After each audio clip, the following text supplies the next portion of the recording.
Everyone.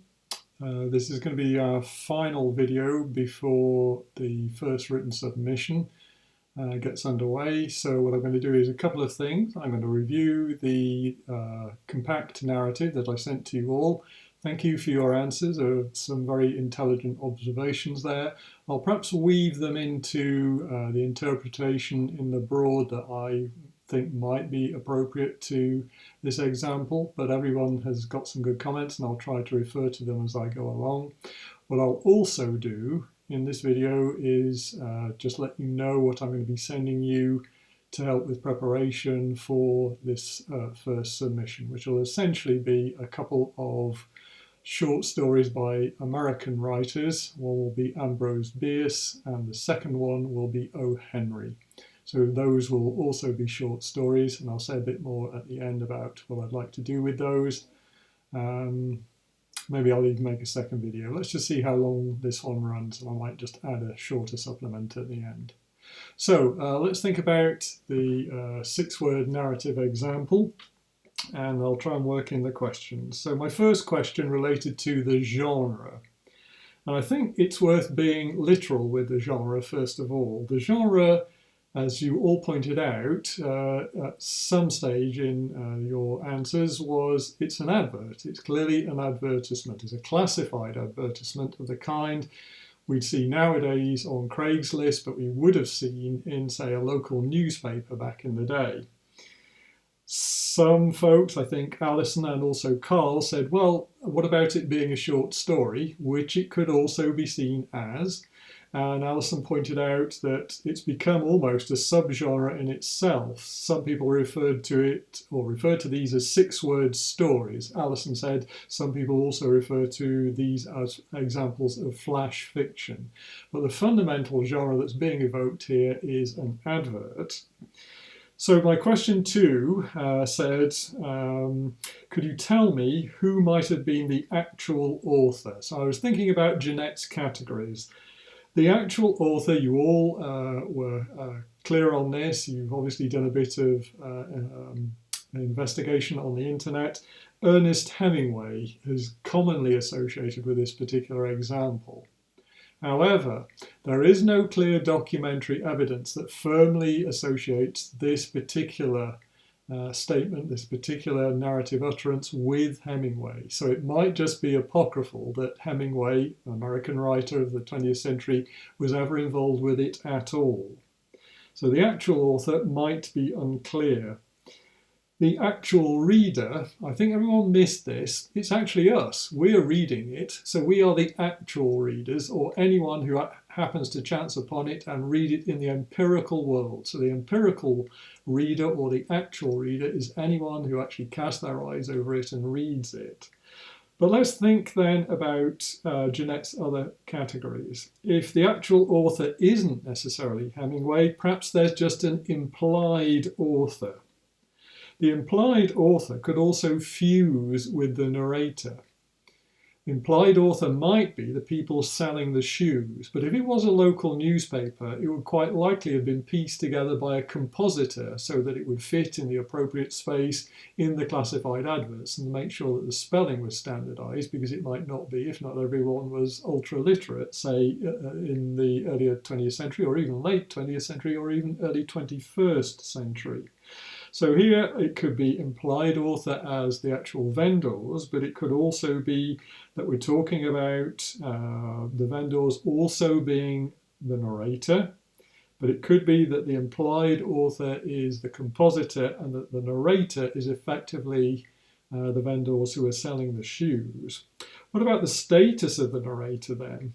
Well, if it's the compositor, according to Jeanette, they would be extra-diegetic, outside the frame of the story, and heterodiegetic, not a character in it. But if it is the sellers, the vendors, who are responsible and are also therefore narrating their own sale, they would be intradiegetic, characters within the story, and homodiegetic, so they would actually participate in the story as well as telling the narrative themselves. What about the narratee? Well, I think that fuses with the implied reader in this case. So if we think about someone narrating to a narratee, that fuses with the implied reader. It would be anyone who would read the advert in, say, the local newspaper. So the narratee, the implied reader, could fuse in Jeanette's terms. Then the actual reader, that's ourselves as we come along and take a look. Question 3 was, what about the form of this, separating it out from genre? If genre is the advert, what about the form? Everyone got this correctly. It's very Aristotelian. It's clearly in 3 parts. As Mandy put it, there are 2 words in each section, but there is definitely a beginning, a middle, and an end. For sale, beginning, baby shoes, middle, never used, end. So Aristotle would very much like this example. He would see it as clearly relevant to his own sense of diegesis, as the Greeks would term it.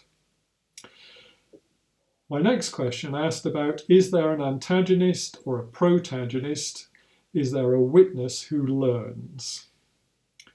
Well, I like Mandy's response to this best of all.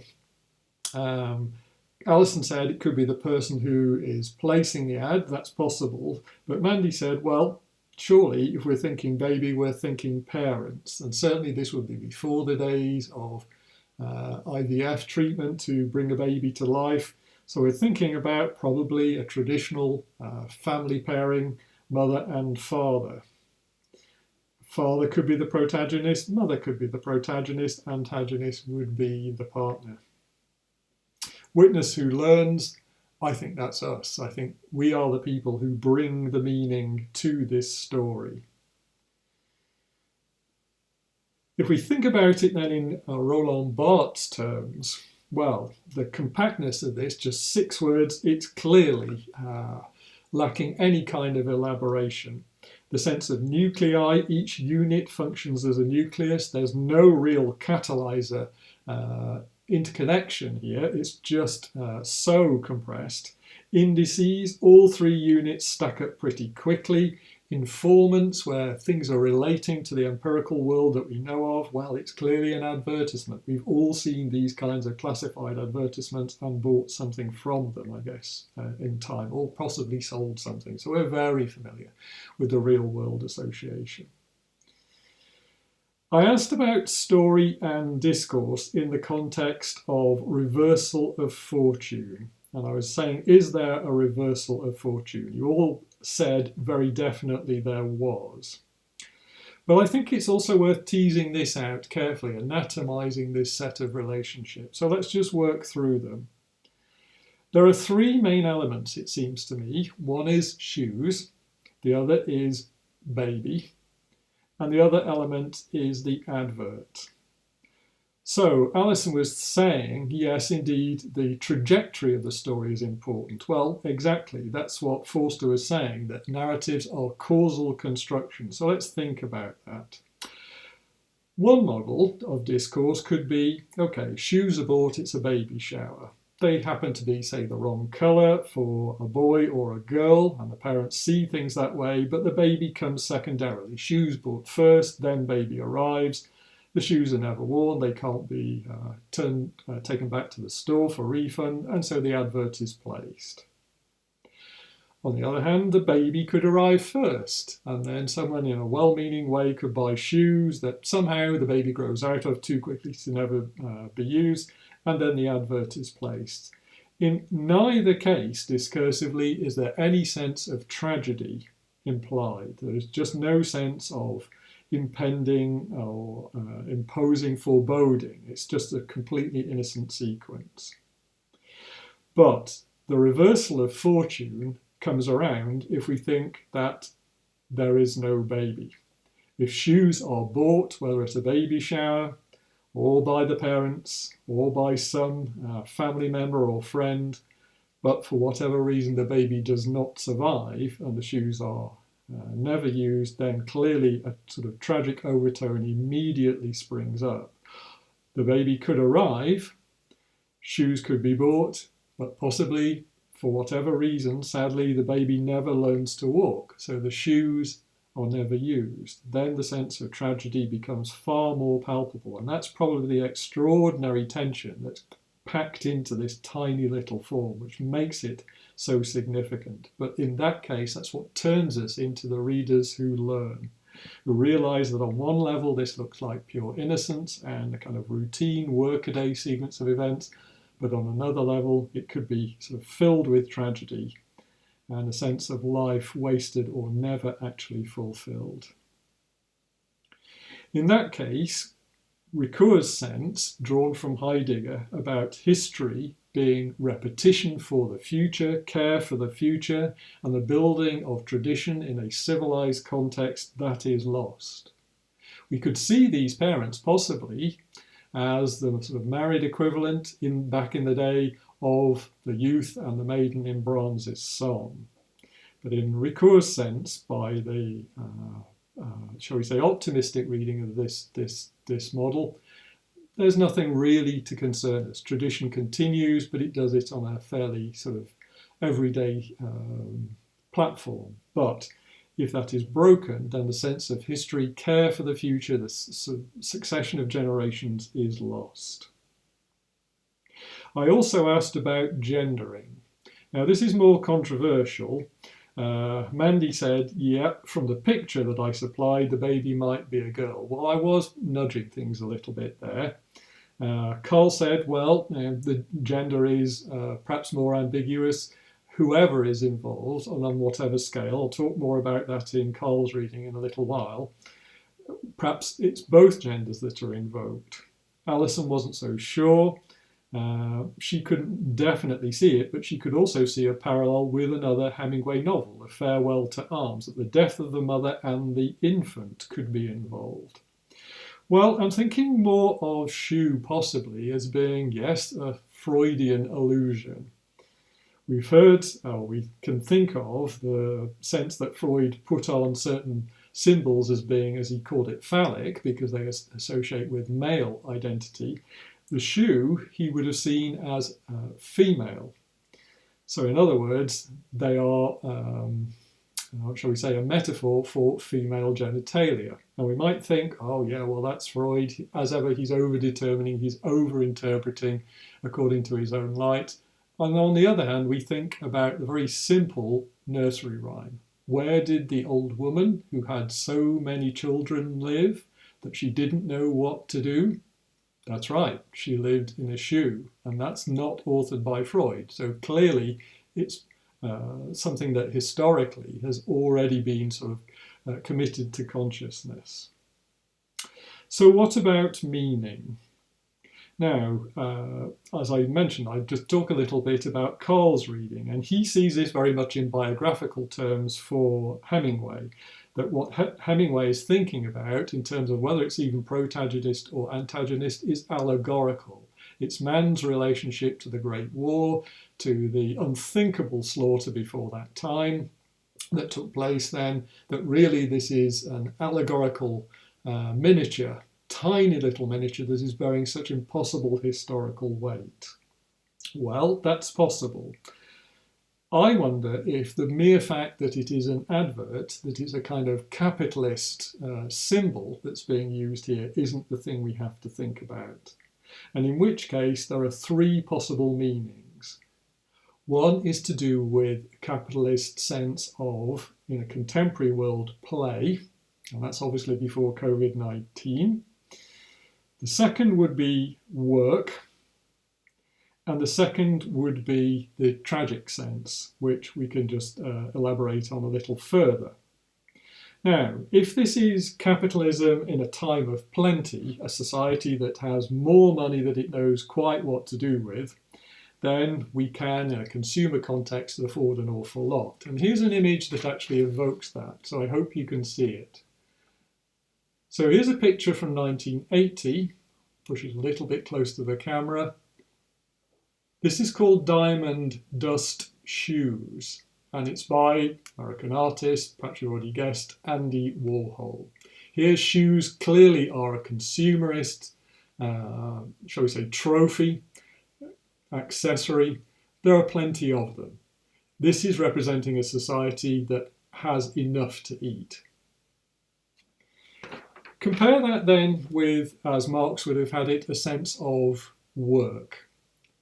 And here is an image that captures that sense of work, and this is by Vincent van Gogh, a painting from almost 1 century earlier, 1888, which is peasant shoes.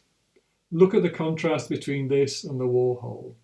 Here the shoes look as though they are absolutely exhausted, and quite likely the person who wears them is exhausted. In other words, this is a life of toil, of labour, pretty unrelenting, of subsistence existence, and this person has just this one pair of shoes, and perhaps they're luckier than some who have no shoes at all. We spoke a little bit about, in the course, how our families came to arrive in America, or what our American experience is. And I think both Carl and Alison said, yes, they had some idea about their family settling here, but we can be pretty sure that the people who came over to America at that time may only have had the shoes they stood up in. So the idea of owning only one pair of shoes is very resonant. And I think, again, that's what this particular example is playing on. Interestingly, that particular Van Gogh still life was written about by Heidegger. He was fascinated, and he thought that was also gendered. He thought they were from a peasant farm woman. They looked very like shoes a man would wear. They looked too big, too sturdy, too heavy. Hard to say, but that's what Heidegger thought. Can we think of a complex word? Well, not an ideal one. One candidate might be bond. The bond that forms between family members that's evoked by this particular narrative paradigm, and bond in the sense of commercial sale. If payment is made, then a transaction must occur. But another contender might be soul, in a rather obvious sort of pun between soul, that sort of immortal element within us, and sole, the base of a shoe. We might think, yeah, that's just worth groaning about. But if we look at this particular image, I'm guessing we all know who this is. The most famous person in the world, probably, when this picture was taken. This is, of course, the British comedian who worked in American film comedy. It's Charlie Chaplin. And this is a still from his film from 1917, I think remade in 1925, The Gold Rush. And on YouTube, you can find this very famous sequence where he has nothing to eat. He is starving. So what he does is think, what's the only thing I could possibly eat that I have? And so he cooks his own boots and then starts to eat them. Of course, it becomes a miniature ballet because he's such a genius when it comes to physical comedy.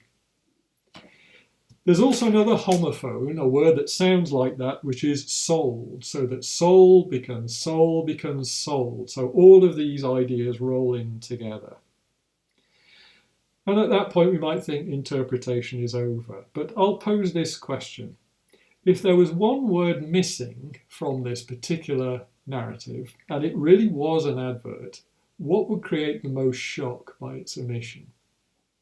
I'm sure the answer to that is shoes. If shoes is missing, for sale, baby, never used, we recoil.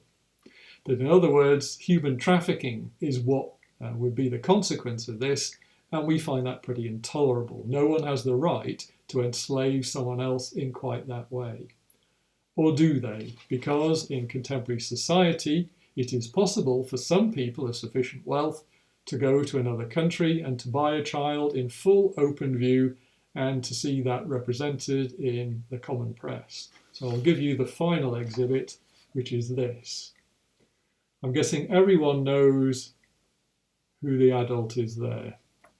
So this was Madonna back in the day adopting a child from Africa, on the basis that she could give this child a better life in America than the child might experience in Africa. But is it right to buy a child in this way through a commercial transaction? Okay, so I will end there. Actually, this is quite a long video. I do apologise. So it will take a little time to view. So I'm going to make a much shorter one to actually describe the first submission.